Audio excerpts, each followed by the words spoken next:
반갑습니다. 6월 8일 수요일 아침이네요. 선한 목자 되신 예수님이 오늘도 우리 한 사람 한 사람 이름을 부르시고 우리 인생길을 이끌어 주실 줄로 믿습니다. 그 음성을 귀 기울여 듣고 그 음성을 따라 나아가는 저 여러분 되시기를 축복합니다. 주님, 그렇습니다. 오늘도 우리에게 목자 되신 주님의 음성이 들려질 수 있도록 우리 영의 귀가 열려지게 하시고 영의 눈이 열려지게 하여 주시옵소서. 오늘 주시는 이 아침의 말씀이 주의 음성인 줄로 믿고 이 말씀을 통해서 오늘 하루 살아가야 될 길과 방향과 해야 될 것과 하지 말아야 될 것들을 분별하며 세상을 따라 살지 않고 하나님의 나라 백성다운 삶 살도록 도와주시옵소서. 예수님의 이름으로 기도합니다. 아멘.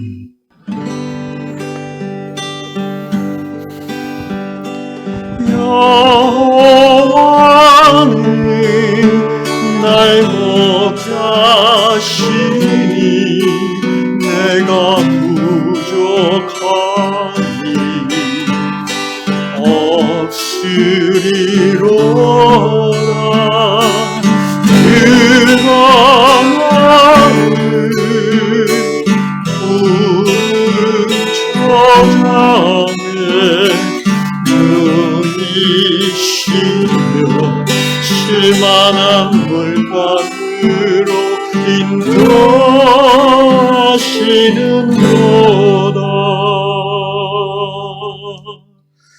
내 영혼 소생 시키시고 자기를 위하여 그의 길로 인도하시는도다.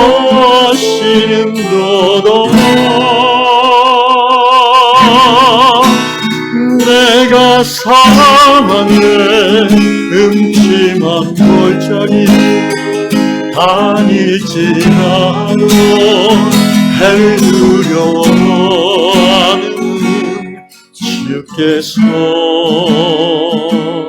나와 함께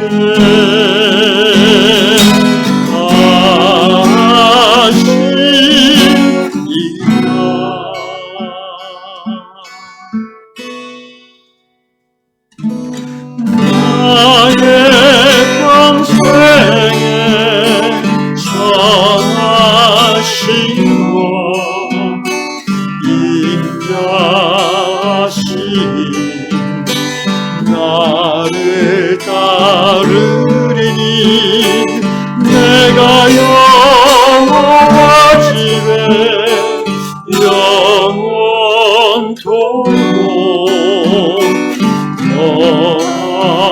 거하리로다.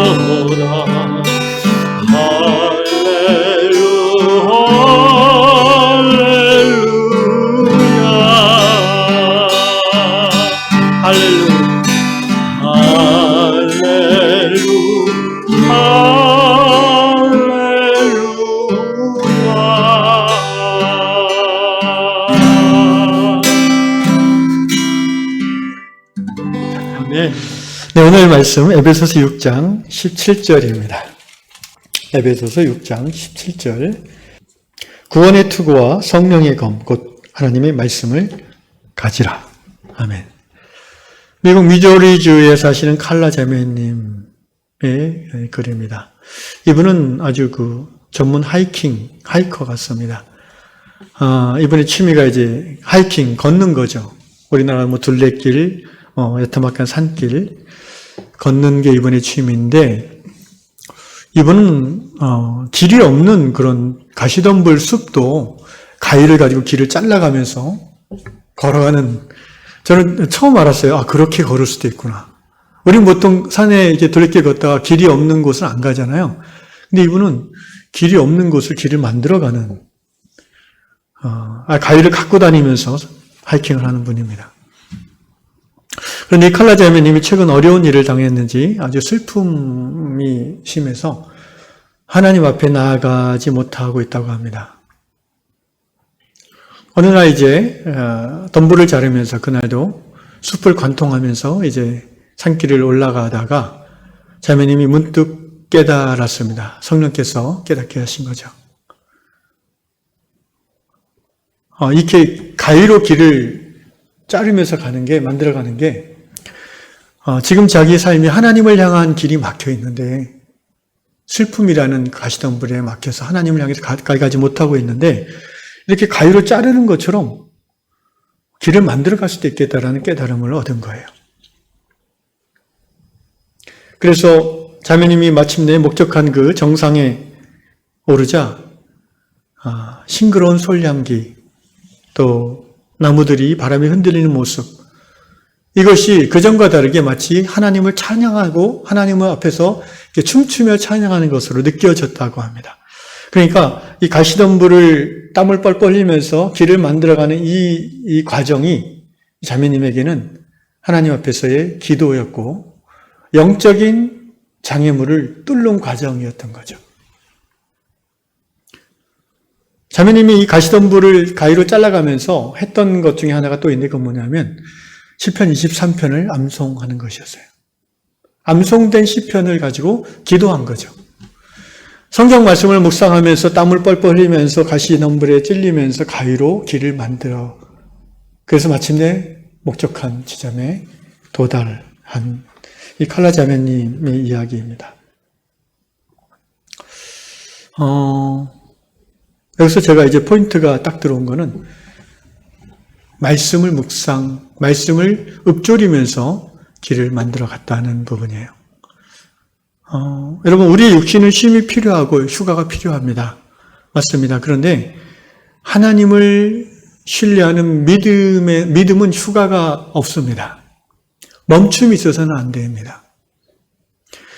신앙생활에 있어서 멈추는 것은 곧 퇴보를 말합니다.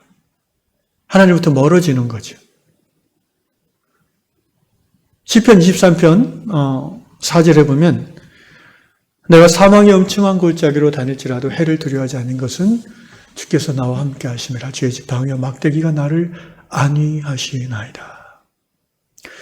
다윗이 시편 23편을 이렇게 기록했는데 우리는 보통 다윗이 이렇게 궁정에서 편안한 때에 이 말씀을 기록한 것 같다는 느낌을 받지만 사실은 그렇지 않습니다. 이 다윗의 시편은 그 내용을 깊이 묵상해 보면 인생의 밑바닥에서 외로움과 고난 속에서 다윗이 지은 거예요. 우울함의 한복판에서 이 시를 노래함으로 그 우울함을 극복하고 나온 것입니다. 사망의 음침한 골짜기를 다니고 있는 거예요, 지금. 그런데 거기서도 하나님이 함께 하심이 고백되어지는, 그리고 거기서도 두려움 대신에 안위함을 느끼는, 이것이 믿음이죠. 이것이 하나님을 사랑하는 신앙인의 승리입니다. 여호와는 나의 목자시니 내게 부족함이 없으리로다라고 고백하는 것은요, 모든 것이 갖춰졌기 때문에 고백하는 게 아니에요. 모든 것이 부족하지만 하나님이 그렇게 채워주실 것을 믿고 고백하는 것입니다. 그런데 여러분 그렇게 믿음으로 고백하면 정말 그쪽으로 가게 되는 거예요. 나를 푸른 초장으로 인도하시고 쉴만한 물가에 누이게 하시는 그 하나님을 경험하게 되는 것입니다. 여러분, 하나님의 은혜는 모든 물질적인 인간적인 채워지는 상태에서는 경험되질 수 없는 겁니다. 분명합니다. 은혜는 결핍해서 경험되어지는 거예요. 왜 그런지 아십니까? 모든 것이 채워지면 하나님을 안 찾아요, 인간은. 자기가 하나님인 걸 착각합니다. 그러나 영적으로, 물질적으로, 정서적으로 결핍된 사람은 그 안에 믿음이 살아있다면, 그 거듭난 사람이라면 그 하나님을 찾게 되어 있어요. 하나님 왜 나를 버리시나이까 외칠지언정 하나님 앞에 부르짖게 되어 있습니다. 다윗이 그 대표적인 모델입니다. 그래서 여러분 오늘 이 자매님의 이 캐리인가요? 예, 칼라 자매님의 이 간증이 참 귀합니다. 자매님은 슬픔으로 말미암아 하나님 앞에 나가기 어려울 정도로 힘든 상태입니다. 이럴 때 육체 노동을 하는 게 좋습니다. 밭을 맨다든지 뭔가 걸음을 준다든지 물을 준다든지, 몸을 바쁘게 움직이는, 집안에서 청소를 한다든지, 사실 그렇게 하시는 분들이 꽤 있는 걸로 알고 있어요. 아니면 산행을 간다든지. 그래서 뭔가 막 몸을 뻘뻘 움직여서 땀을 흘리고, 그러므로 뭔가 다시 한번 버틸 수 있는 힘을 우리가 얻죠. 근데 그 상황에서 하나님의 말씀을 암송하고 고백한다는 것은요, 그 육신이 이게 막 바빠지니까 정서적으로 이렇게 우울함이나 슬픔에 빠져들지 않는 효과가 있죠. 그런데 그 상황에서 영이신 하나님과 연결되어지려면 하나님의 말씀을 붙잡아야 돼요. 근데 산에 다니면서 밭일하면서 성경을 볼 수 없잖아요. 여러분 머릿속에 이미 들어와 있는 하나님의 말씀을 묵상하는 거죠. 고백하는 거죠. 시편 23편도 좋고요. 저는 이사야 43장 1절도 자주 고백합니다. 야곱아 너를 창조하신 여호와께서 지금 말씀하시느니라. 이스라엘아 너를 지으신 이가 말씀하시느니라. 너는 두려워하지 말라. 내가 너를 구속하였고 내가 너를 지명하여 불렀나니 You are mine. 너는 내 것이라. 이 말씀이 외로움과 또는 어떤 자기 상실감, 우울감에 빠졌을 때에 산책하면서 이 말씀을 고백하면 다시 내 마음 깊은 곳에서 뭔가 이렇게 뜨뜻한 것이 올라오죠. 하나님이 우리를 변화시키는 것은요, 뭔가 일반 상담 기법에서 하는 그런 거하고는 조금 모양은 비슷할 수 있지만 차원이 다른 거라고 생각합니다. 제가 지난주에도 한번 그런 경험했는데 마음이 우울해서 이제 말씀을 붙잡고 기도하고 있는데 그 말씀이 깨달아지면서 신기하게 마음이 우울한 게 싹 없어지는 거예요. 기쁜 마음이 드는 겁니다. 하나님이 나를 이처럼 붙잡아 주시는구나. 사람은 우리의 연약함을 다 감당해 줄 수 없어요. 도움은 될 수 있지만. 그러나 하나님은 한 번에 우리의 모든 연약함을 싹 바꿔주실 수 있는 위대하신 상담자이시고 또 우리의 친구가 되십니다. 오늘 에베소 1장 17절 말씀에 구원의 투구와 성령의 검 곧 하나님의 말씀을 가지라라고 하잖아요. 영적으로 보면 우울함이 우리를 붙잡아서 하나님께 나가지 못하는 것, 이것은 마귀가 공격하는 거예요. 영적 전쟁 상태에 들어간 거예요. 우리가 우울함을 붙잡혀 있다는 것은 그 전쟁에서 지금 패배하고 있다는 겁니다. 전쟁에서 승리하는 결과는 뭔지 아십니까? 다시 하나님 앞에 나아가는 게 승리하는 거예요. 그러기 위해서 필요한 건 뭡니까? 이 에베소 6장에서 말하는 영적 전쟁의 여러 가지 무기들이 있는데 그 중에 공격용 무기는 딱 하나인 거 아십니까? 바로 말씀의 검입니다. 그걸 그렇게 성령의 검이라고 표현했어요. 구원의 투구와 성령의 검, 곧 하나님의 말씀을 가지라. 말씀은 우리가 선포함으로 사용하는 거예요. 여호와는 나의 목자시니 내게 부족함이 없으리로다. 이 말씀이 모든 부족함의 한복판에서 선포되어질 때에 우리를 속이고 우리를 붙잡고 있던 마귀의 괴계는 드러나고 또 모든 우울함과 상실감은 단칼에 베어지는 겁니다. 그래서 성령의 말씀의 검이라고 그러고요. 왜 성령의 검이라고 이걸 표현하는지 아십니까? 말씀이 선포되어질 때 성령이 일하시기 때문에 그래요.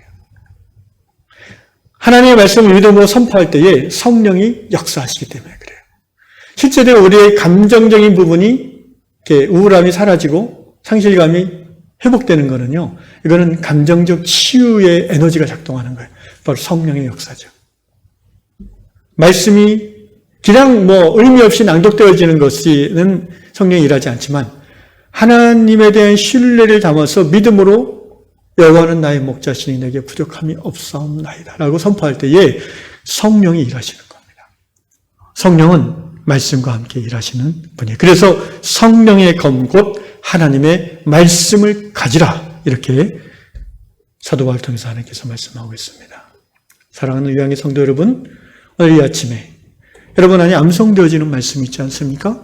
여러분 안에 있는 근심과 걱정과 염려를 하나님 앞에 고백하는 것도 그리고 간구하는 것도 좋지만 여러분 안에 암송되어지는 그 말씀을 선포하십시오. 그러면 여러분 안에 있는 슬픔과 외로움과 고독과 상실감이 회복될 줄로 믿습니다. 없어질 줄로 믿습니다. 말씀, 성령의 그 말씀을 사용함으로 다시 한번 하나님의 보좌 앞에 깊이 나아가는, 그래서 행복한 저 여러분 될 수 있기를 축원합니다. 기도하겠습니다. 아버지 하나님 감사합니다. 우리에게 진리의 말씀, 하나님의 말씀, 성령의 검을 주셔서 감사합니다. 주님, 이 무기를 우리가 가지고 있으면서 사용하지 못할 때가 많습니다. 성령님, 이 아침에 사랑하는 유양의 자녀들, 사랑하는 당신의 자녀들에게 하나님의 말씀의 검을 사용할 수 있는 믿음의 담대함을 더하여 주시옵소서. 모든 상황에 우리가 묶여서 땅을 바라보고 우울함에 빠지는 자가 아니라, 발이 땅에 묶여도 우리는 고개를 들고 믿음으로 하나님을 볼 수 있는 자들입니다. 성령의 검, 말씀을 선포함으로 믿음의 검으로 모든 발을 얽어매는 덩굴들을 단칼에 쳐내고 다시 한번 믿음의 전진을 용감하게 행하는 우리 모두 될 수 있도록 축복하여 주시옵소서. 예수님의 이름으로 기도합니다. 아멘.